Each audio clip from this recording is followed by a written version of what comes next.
I've often quoted as saying I would rather be governed by the first 2,000 people in the Boston Telephone Directory than by the 2,000 people on the faculty of Harvard University. In this present crisis, government is not the solution to our problem. Government is the problem. They share our beliefs, our convictions, our hopes, and our dreams. These are the conservatives of the heart. They are our people. Join the best in the movement. It's Conservative Conversations with ISI, educating for liberty since 1953. Welcome back. You're listening to Conservative Conversations with Johnny, James, and Marlo. Today we are joined by Michael Knowles, host of The Michael Knowles Show at The Daily Wire, The Book Club at PragerU, and Verdict with Ted Cruz. Michael, thanks for joining us. Well, thank you for having me. It's a pleasure to be with you. Before we get to today's listener question, I wanted to take a moment to thank everyone who has written a review of the show on Apple Podcasts or anywhere else you may be listening. For those of you who have not had the chance to review the show yet, we would appreciate if you took a few minutes to rate and review Conservative Conversations. This will help us reach more listeners with the important thinkers and ideas we are discussing here. Moreover, if there are any topics or guests you want to hear from, please feel free to shoot us an email with questions, requests, suggestions, etc. at podcast@isi.org. So this week for our listener question, Jackson asks, who are the contemporary conservative stalwarts that have influenced your thinking? I suppose contemporary is a difficult word here. We're talking, they're still alive, not just, Yes. Okay, all right. Mm-hmm. They're not, even if they, because there have been some, unfortunately we've lost some good ones. Well, one of them actually is your colleague, Dan McCarthy, whom I met when I was doing the Lincoln Fellowship at the Claremont Institute. And we were debating all the various sorts of conservatives, the paleos and the neos and the Straussians, and the list goes on. And I thought, I think I'm a McCarthyite. I think Dan McCarthy has done this. Is that phrase, has anyone used that before? So I think Tucker obviously is having more of an effect than just about anybody. The fact that he is on cable news, he is reaching a larger audience than basically anybody on television. And he has a really substantive, thoughtful, conservative message, much more so than many other people out there. That's really wonderful. And then I hate to seem biased for some of my friends and colleagues, but Spencer Klavan, I think, is doing excellent work on his podcast, Young Heretics, and with the Claremont Institute. All those Claremont guys, I think, are doing a really, really terrific job.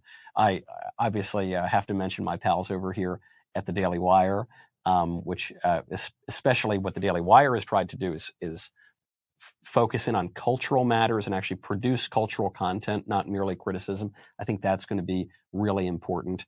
But I think broadly speaking of the contemporary conservatives, the ones who matter right now are the ones who are no longer reciting the mindless, shallow platitudes of the last 15 or 20 years that has reduced conservatism to nothing more than do whatever you want whenever you want to do it, just don't make me pay for it. I think that that is basically deader than disco. And so any of the various conservatives, whether they're on primetime on Fox News or whether they're a pseudonymous Twitter account with a funny name, riffing on a dead philosopher. I mean, I think the people who know what time it is are the ones who are focusing much more on a more substantive vision of politics beyond just temporarily cutting taxes. Yeah, if I could piggyback off of that, actually, another person in the Claremont orbit who will want to answer this question with is Christopher Caldwell.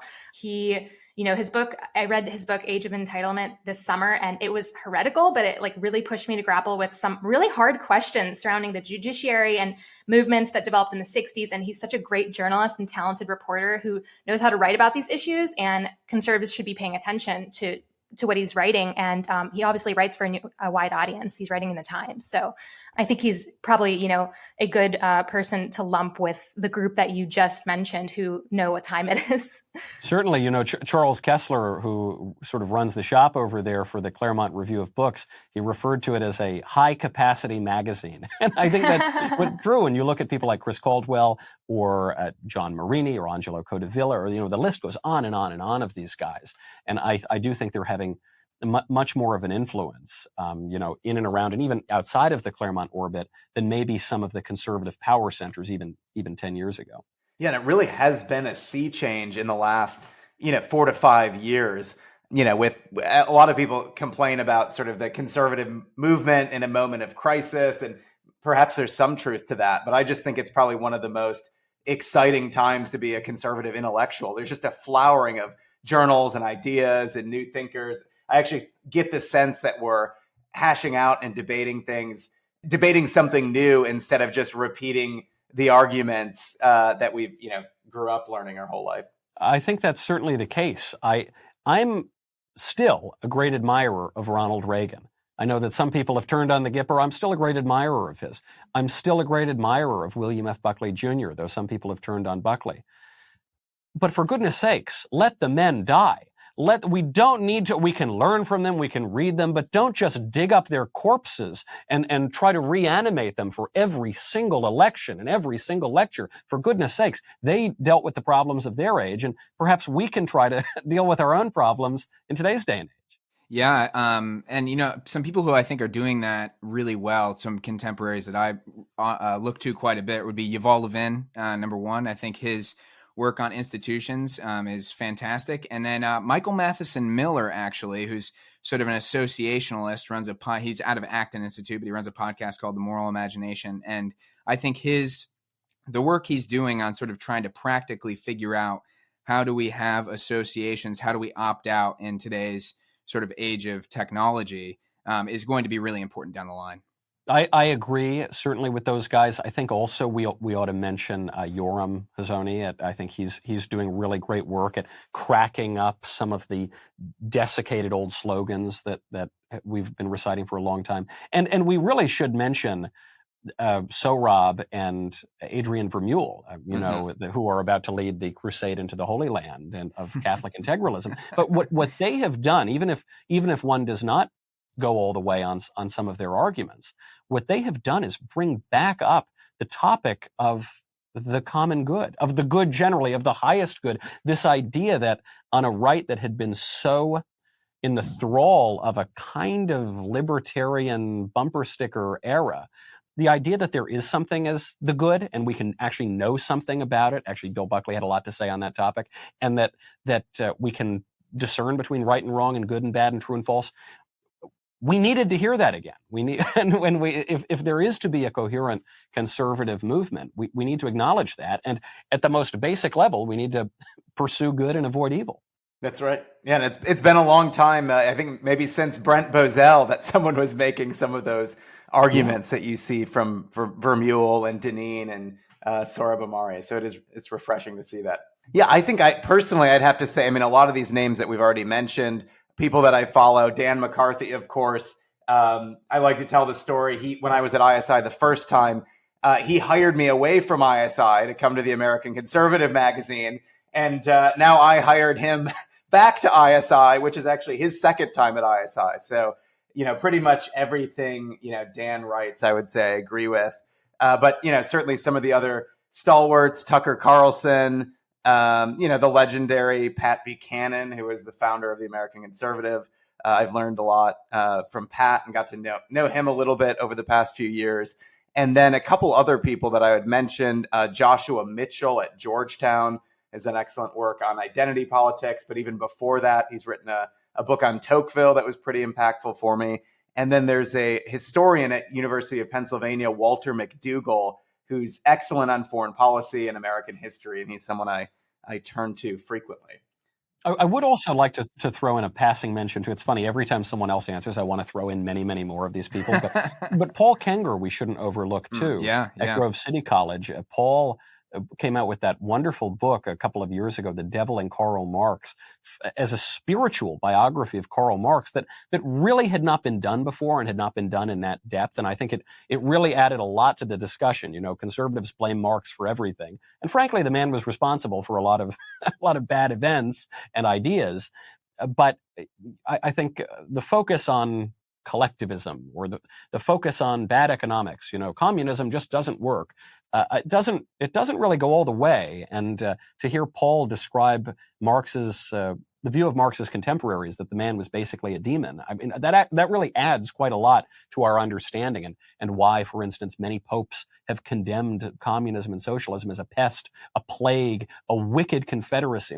That is going to stir men's hearts and minds much more so than some inefficient markets. Good point, Michael. Well, thanks for the question, Jackson. And for our listeners, if you'd like to submit a question for the next episode, just leave a review wherever you're listening and put a question in your review, and we will pick one for next time. Now for our books of the week. Michael, what are you reading right now? Right now, I'm reading 2 books. I just finished Shoshana Zuboff's book, The Age of Surveillance Capitalism, which I thought was good. There was important work on Google and the way they now run our entire lives.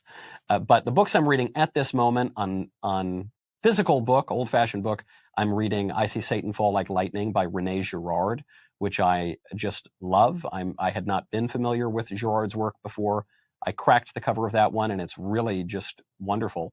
And I'm going back and reading Don Kagan's Peloponnesian War, the popular history book that he wrote on that. I was a student of his in college, and he recently died. And as foreign policy comes more into the American mind in the coming weeks and years, I thought it'd be good to go revisit a book that was a shocking national bestseller. You don't imagine a book about the Peloponnesian War being so popular, but there's good reason that it was. Marlo, what about you? I am reading Juan Donoso Cortez's essays on Catholicism, liberalism, and socialism. Cortez, kind of an obscure figure. He was a Spanish counter-revolutionary and Catholic theologian. He offered some really valuable insights into the nihilism of socialists and also beautifully describes the brilliance and reason of the Catholic faith post-Enlightenment, amid rationalism.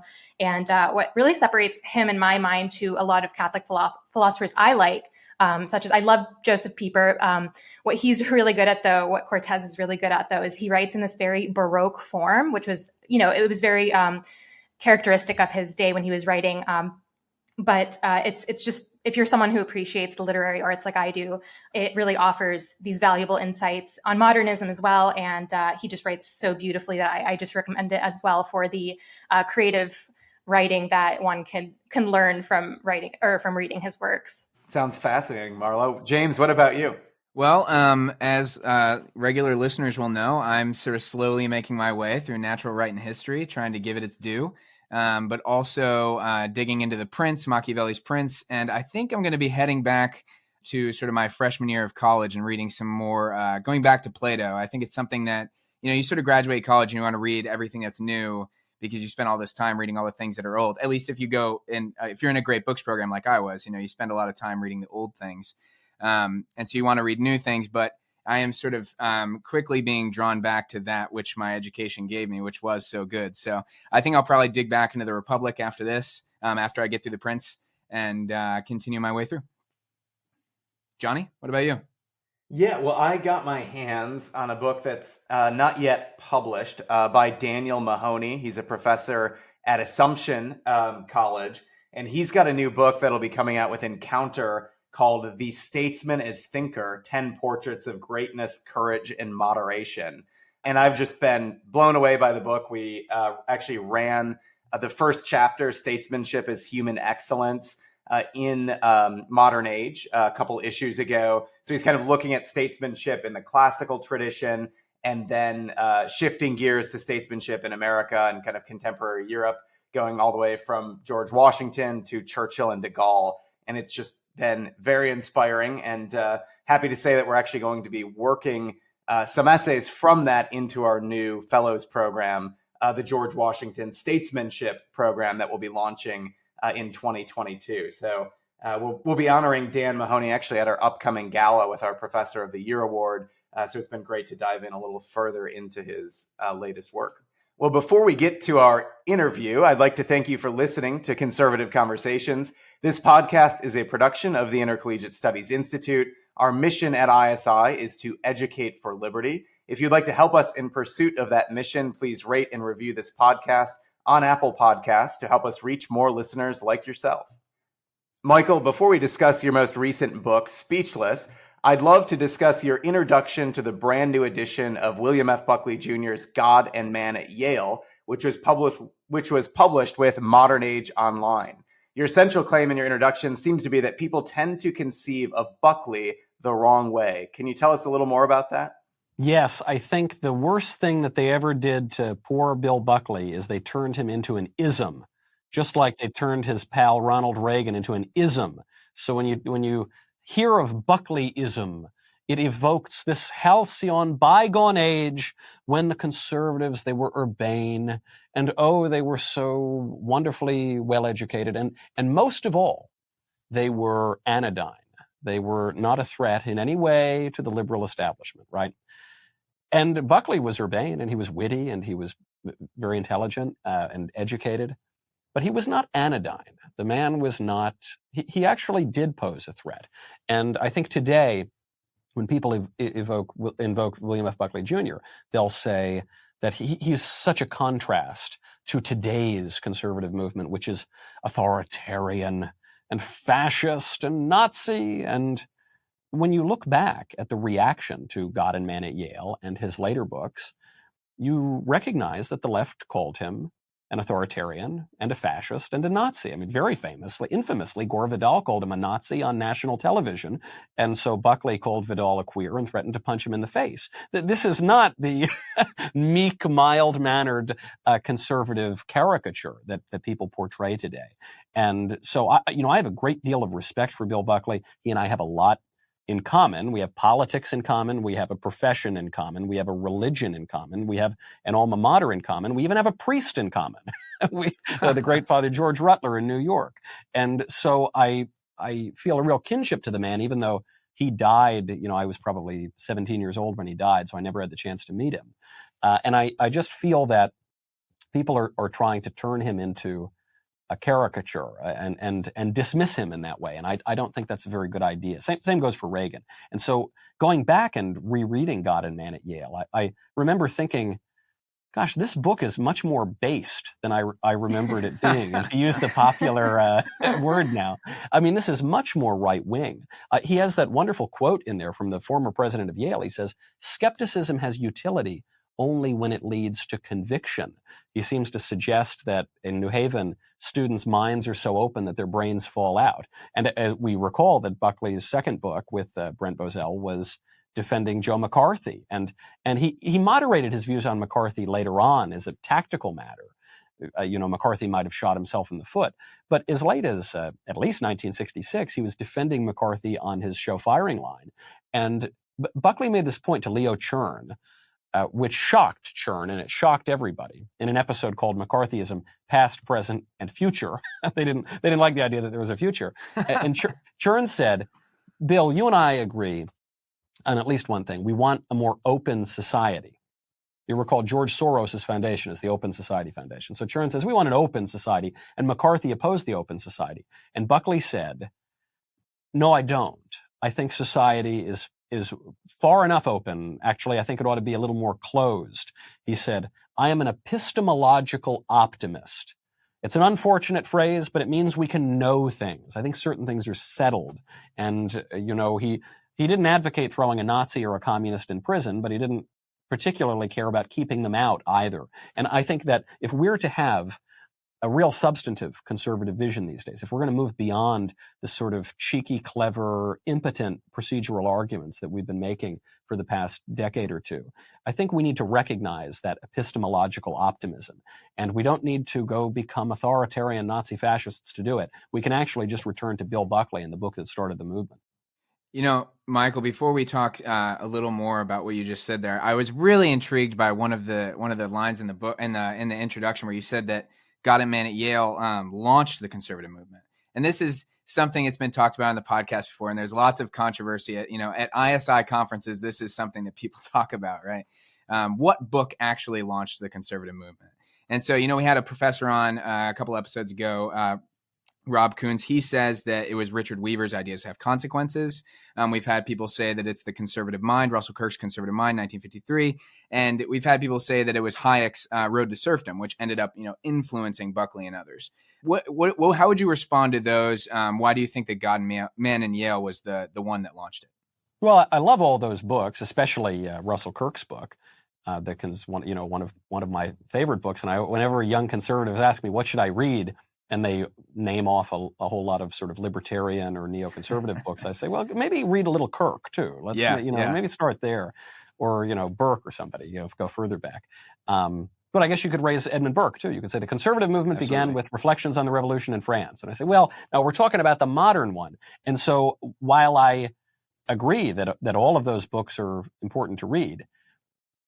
Ideas have consequences, and elections have consequences, and history has consequences. And I just think it's an historical fact that Buckley's writing God and Man at Yale, getting the fame and infamy that came from that, getting this public support that came from that, launching National Review and growing that as the sort of center of popular or quasi-popular conservative media, that just as a practical historical matter did have the effect of bringing all of the conservatives together. I'm not saying that God and Man at Yale is the best book out of those books, and I don't think Bill Buckley would say it was the best book out of those. Yeah. Certainly in his later introduction he wrote to it, he said basically that he was embarrassed of it, and it was the work of a 24-year-old writing after college, 25-year-old.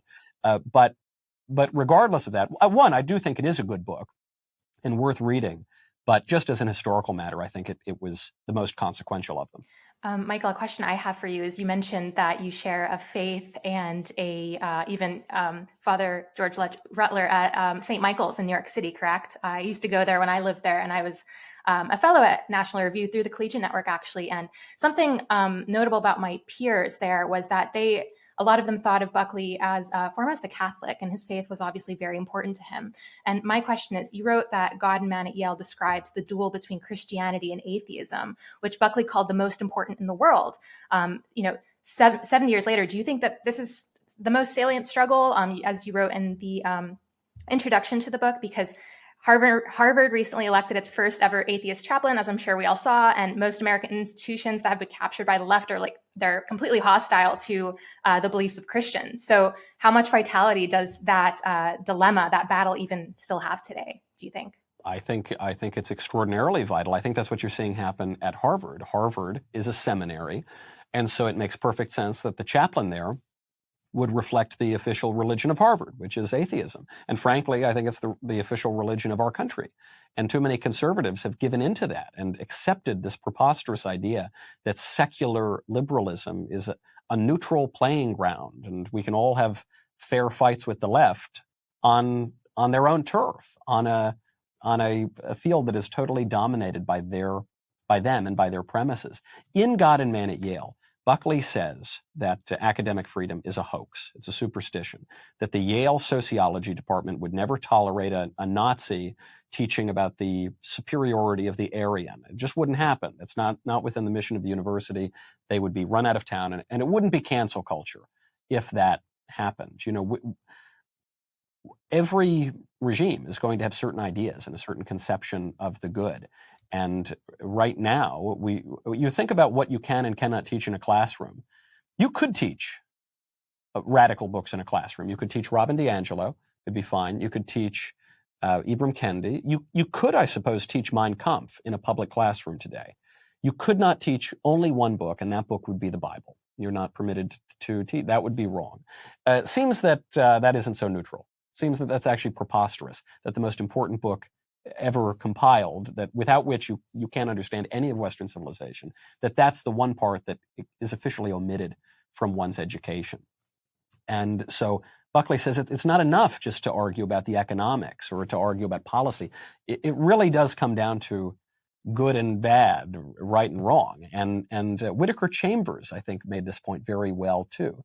He said, communism is not just the new ideology. Communism is actually the oldest ideology in the world. It's the alternative faith of mankind that began in the Garden of Eden when the serpent told Eve, "Ye shall be as gods."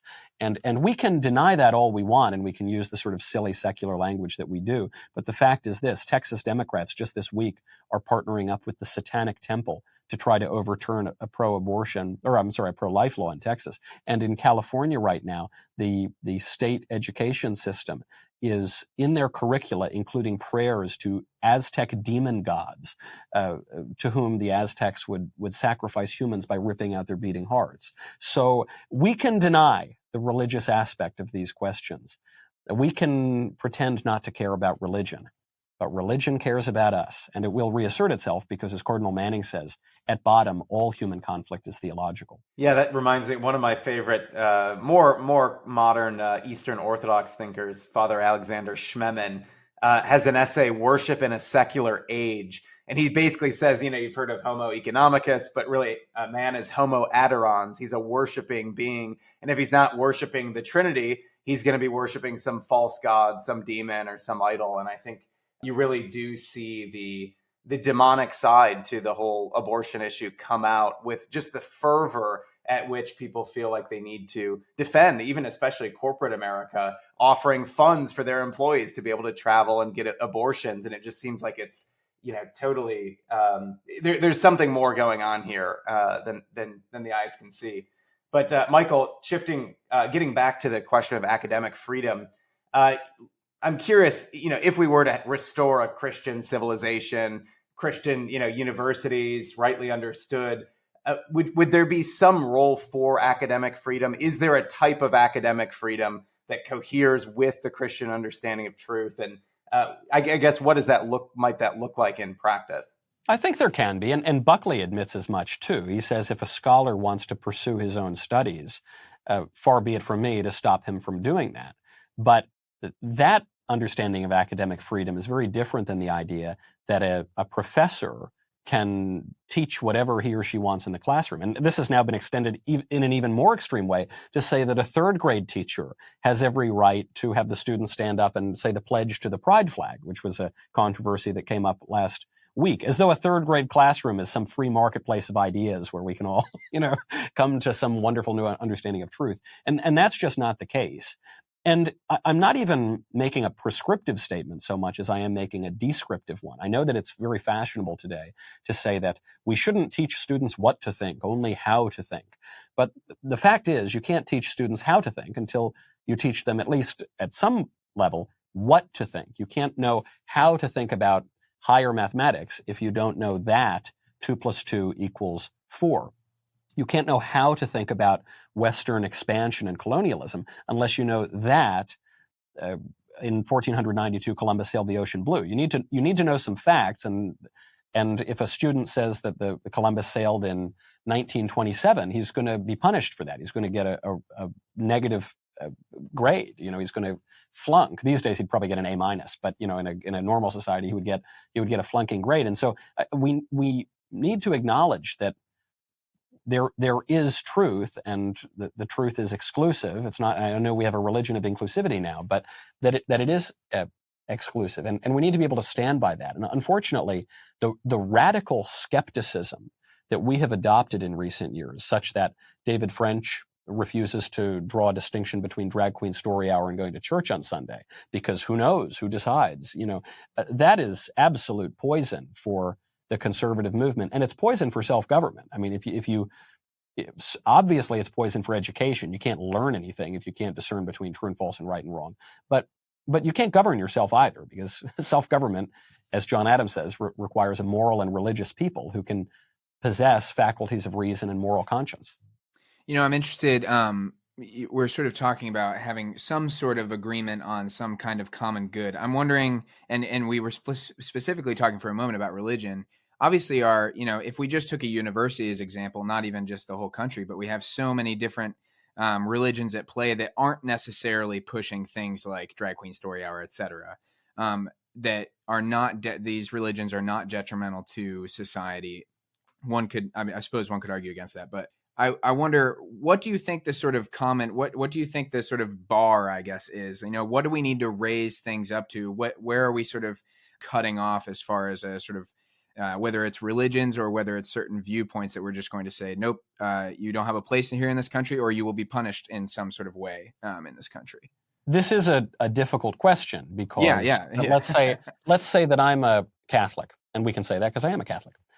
I need to decide, am I willing to tolerate Muslims? Am I willing to tolerate Methodists? Am I willing to tolerate Jesuits? I'm not so sure, actually.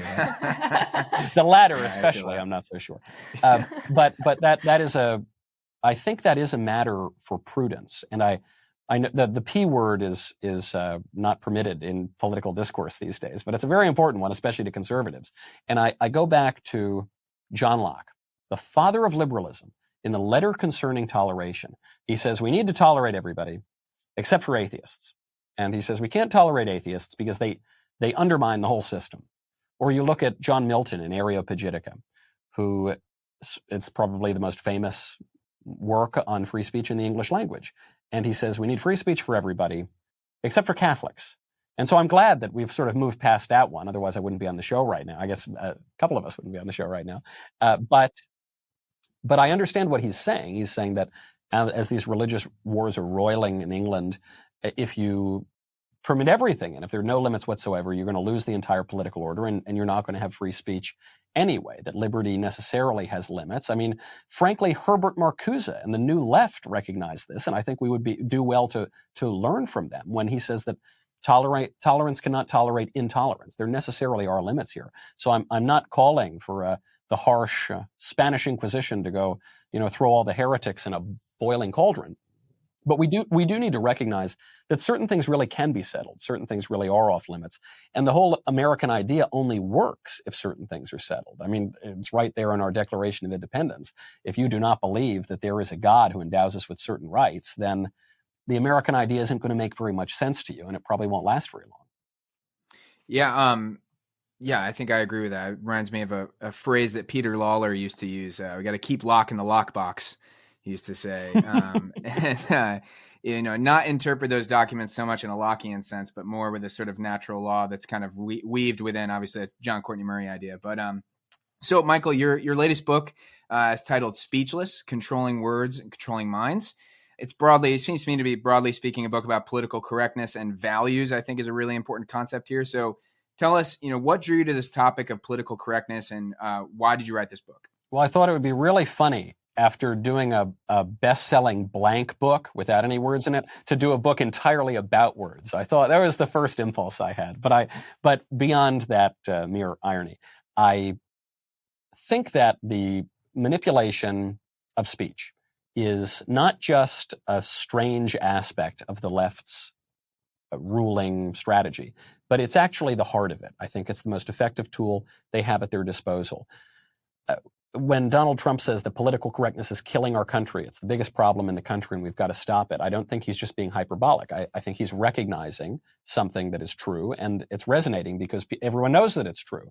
And yet, we've been fighting against political correctness for, say, 30 or so years. Why is it that we haven't gained any ground? Actually, why is it that we've only lost ground? Actually, why is it that the harder we fight, the more ground we seem to lose? That I couldn't quite get my head around. And so I decided to produce a popular history of political correctness. I don't think one had really been produced that was not just intended for the academic market. And I trace it back to the 1920s. I think it goes back further than people think it does, to people like Gramsci or Marcuse, the Frankfurt School theorists, or even people a little bit before then. And then it develops in the 20th century, and then it really hits its stride in the 60s and 70s and explodes in the 80s and 90s. But beyond just that history, I identify what I think to be the central trap of political correctness, which is that PC aims to destroy traditional standards. That's what it's after. That's what the people who developed it said it was after, and that's what the effect of it is. Conservatives mistakenly believe that it is a battle between free speech on one hand and censorship on the other.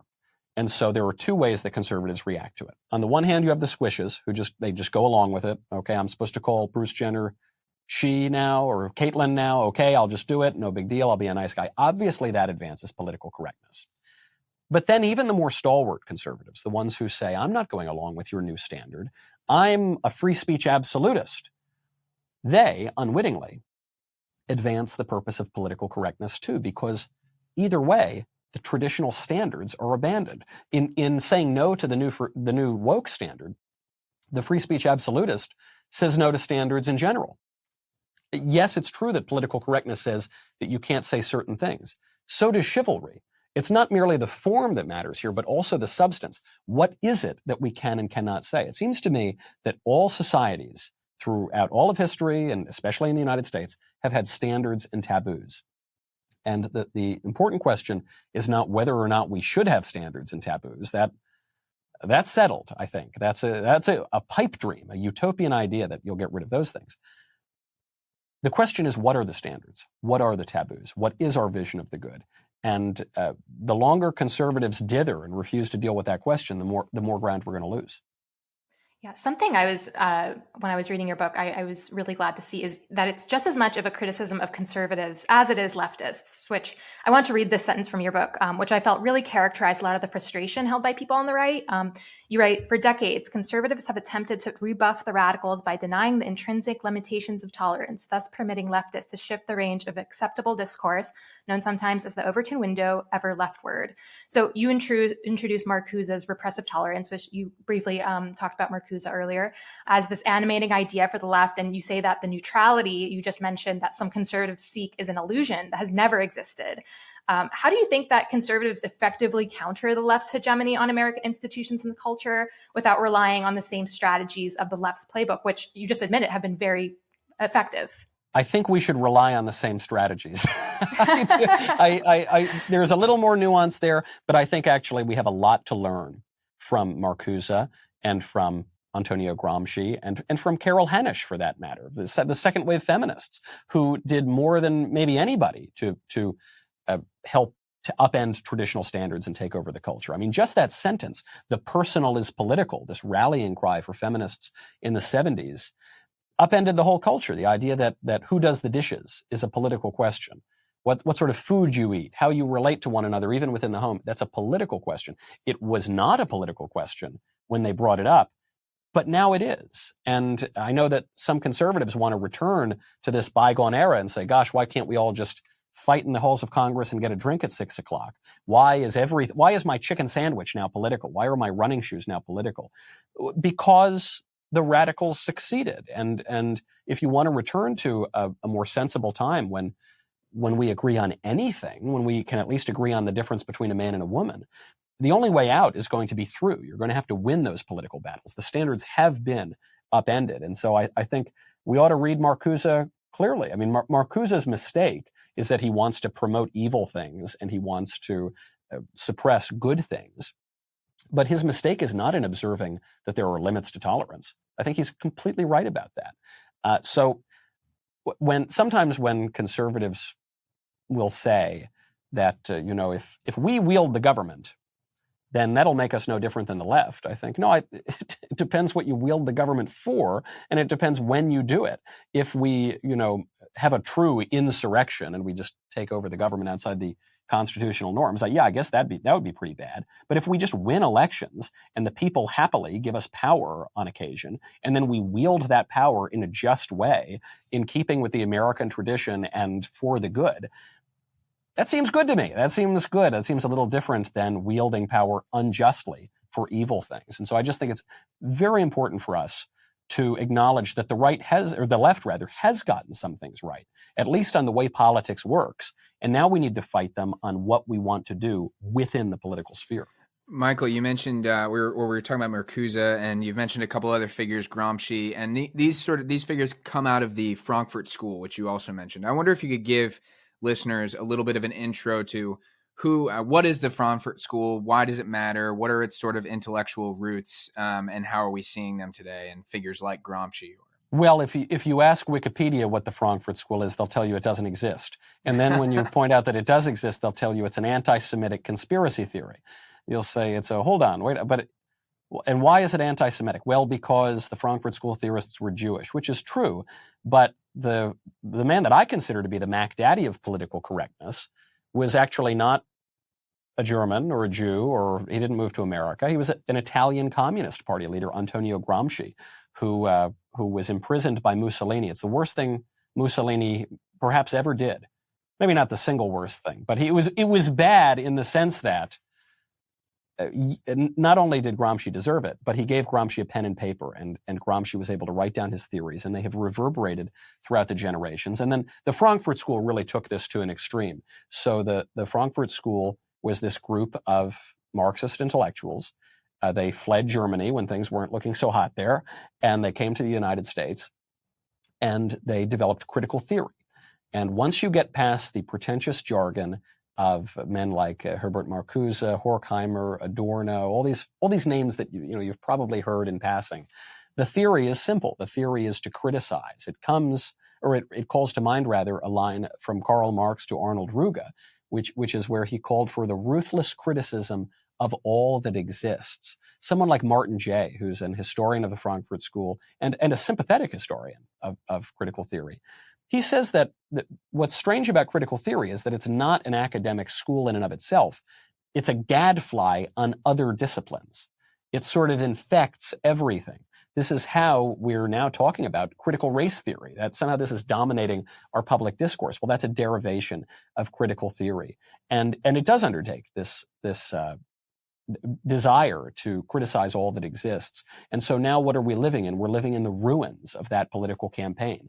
The edifices have been torn down. The institutions have been torn down. The standards, the great men of our country, statues being torn down left and right, not just of the evil, rotten Robert E. Lee, but also of the evil George Washington and Abraham Lincoln. Abraham Lincoln, for goodness sakes.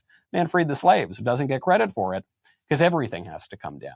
And so their influence really cannot be overstated, especially because Marcuse, who is a Frankfurt School theorist, comes back in the 60s as the father of the New Left. So it's not just this small little academic movement. It's really pervaded the whole academy and through that, all of society. Michael, I was wondering if you could talk a little bit more about the academy. You mentioned in your book about the slow march through the higher education system for advancing a lot of these ideas, and specifically the campaign that Jesse Jackson led, the Hey Ho, Western Civ has got to go campaign, and just really, talk a little bit for our students about how we got here, and then how is that sort of systematically, it seems like in the past year, a lot of this was still contained in the university, and then it's just exploded. It's gone viral. It's everywhere. So can you talk a little bit about how the left used the university system to advance these radical ideologies? Well, the university was always going to be the incubator of these ideas. Gramsci recognized the problem of the Marxian revolutionaries is that they didn't have success because they didn't have the common sense. They had all these wonderful theories of how to liberate the proletariat, but the proletariat didn't like their theories. They actually liked their own rituals and traditions and communities and way of life. And so Gramsci undertook what he called a war of position to infiltrate the established institutions. And the clearest one to infiltrate was the academy, especially because these guys were brilliant and they were academics. And so it really festered there. And then you saw the flowering of that in the student movements of the 60s and 70s, and then in the 1980s and 1990s. I think it was Donald Kagan said when he was dean of Yale College that you could graduate from Yale College without getting a liberal education. And later on in his life, Kagan, who remained a professor, said that you might not even be able to get a liberal education when you graduated from college. And what is the point of liberal education? The point of liberal education is to make sense of your freedom and to tamp down your base passions, bring them into accord with your rational will, which mediates between the appetite and the divine will. That's at least what it used to be. It used to be to permit you to be a free citizen. Now it's just the opposite. Now we've conflated true liberty with licentiousness. We think that liberty is the ability to do whatever you want, whenever you want to do it. Shooting up heroin in the alleyway is the freest thing you could possibly do. And so college is spent basically arousing all of your basest passions and practicing them as much as you possibly can. And so is it any wonder that we're a less free people? And the biggest mistake that conservatives made here is they said for years, until very recently, oh, well, just wait until these kids get out into the real world. Oh, that'll show them. These theories might work in New Haven, but they won't work in the real world. Well, guess what?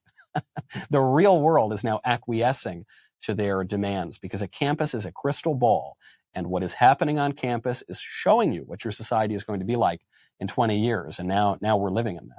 I wanted to fast forward very briefly to something that you observe in the book. I was glad to see you spend some time discussing irony as a symptom of a decadent society and as a strategic tool for the left, because it's something I encounter on Twitter, and we can't deny Twitter's influence in this, what you're talking about. And when I'm talking to my terminally online friends and, other and Zoomers who are occasionally guilty of it too, and I do it myself, just using irony. And you explain how irony can be used as a way to evade criticism for maybe holding, out-of-pocket beliefs, and that you can just claim are ironic when confronted about them. It's like a defense against actually committing to anything. So we LARP instead. And for those listening, if you don't know what LARP means, it's live action role play. That's probably a Twitter verbiage. But both people on the right and left do this. So when we see something that's entirely earnest, it's almost jarring. And the best example I can think of is the artist John McNaughton's paintings of former President Trump, which were entirely sincere, but the irony-poisoned youth couldn't believe were made in earnest. So how do you believe that seeing the world through the lens of irony is dangerous? And what does it portend for, the next generation, for like millennials and Zoomers who are now in college? I was in Cuba a few years ago. I was on a very important mission to get cigars. And this was briefly when you were able to go down there. And I saw one of these Ricky Ricardo type shows that they still have there.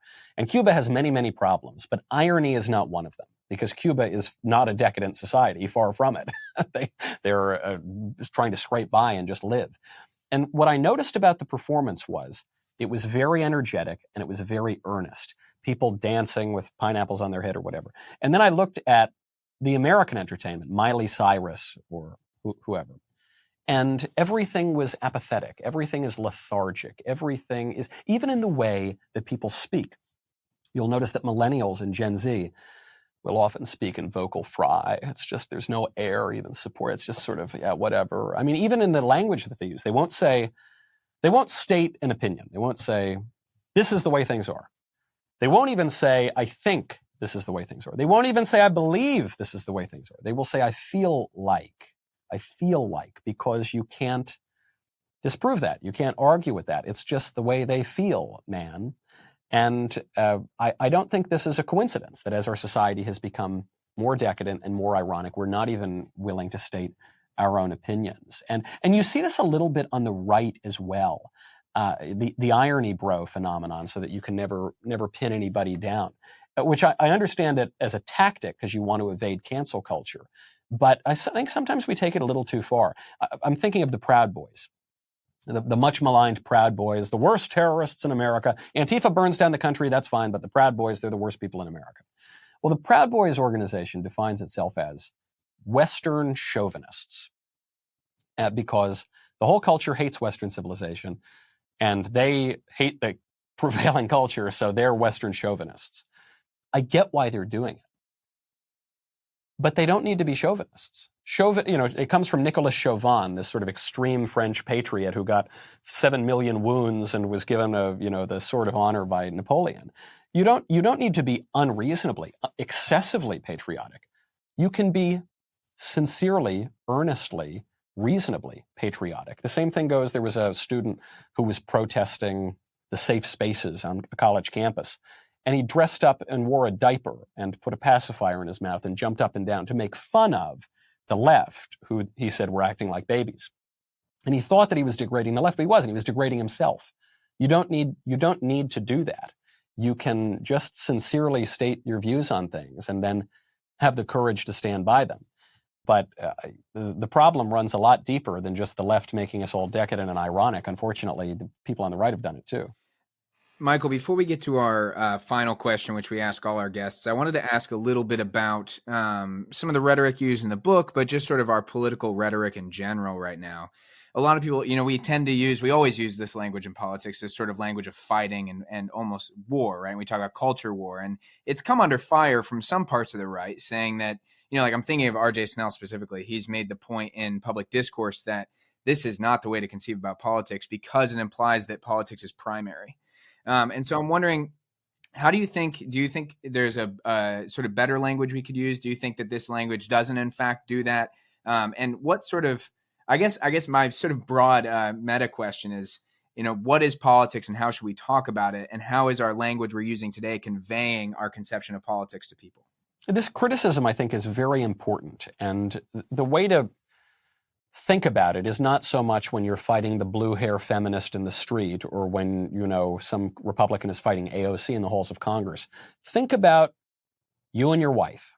You're in your family. This is the bedrock political institution. And you're having a disagreement about something. I'm not saying you surrender. I don't think that's a good idea. Happy wife, happy life. I don't think that always works. But I think you can state your views and fight even for your views without getting into a fight with your wife. I mean, you can do it with the understanding that you're going to have to live with this person And you get to live with this person. And you've chosen to do this. And even if you didn't choose it, even if it was an arranged marriage, this is your life. And so you've got to make it work. And I do think that we need to have some love for our countrymen. Unfortunately, in war, your opponent has a say. So we can't just all invite them to the Kumbaya circle and expect that will solve it. But you do have to have a love of country. And a love of country means having a love of your countrymen. And so when you think about your the way that we can sort of wage these battles, I think you might think of these people not as your opponents. You're not looking at the American left as you would look at Xi Jinping or something.